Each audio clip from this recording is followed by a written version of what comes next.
এটা building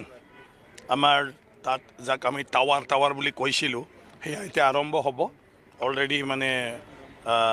work order হৈ গ'ল গতিকে বৰষুণৰ সময়ৰ কাৰণে সেইটো আৰম্ভ হোৱা নাছিলে সেইটো আৰম্ভ হ'ব আৰু সেইটো আৰম্ভ হোৱাৰ পিছত 2 বছৰৰ ভিতৰত সেইটো কমপ্লিট হোৱাৰ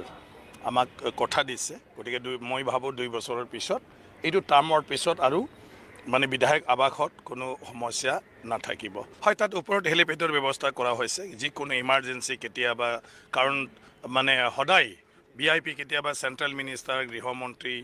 তেনেকুৱা ধৰণৰ আহিলে বাহিৰত মানে হেলিকপ্টাৰ ৰাখিব লাগে তাৰ কাৰণে আকৌ জাম জটৰ হৈ যায় টাইমত আহিব নোৱাৰে ল এণ্ড অৰ্ডাৰ চিটুৱেশ্যন কিবা কিবিৰ নামত ৰাস্তা পদূলি চব জাম জটৰ হৈ যায় গতিকে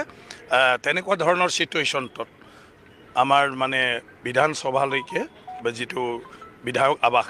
সেই বিল্ডিঙতে হেলিকপ্টাৰ আহি পেলাই লেণ্ডিং কৰিব পাৰিব আৰু ইমাৰ্জেঞ্চি যদি ক'ৰবাত মানে কোনোবা যাবলগীয়া হয় কিবা কাৰণত তেতিয়াও হয়তো পাৰিব চবে সেইটো ইউজ কৰিব পাৰিব হেলিপেড আমাৰ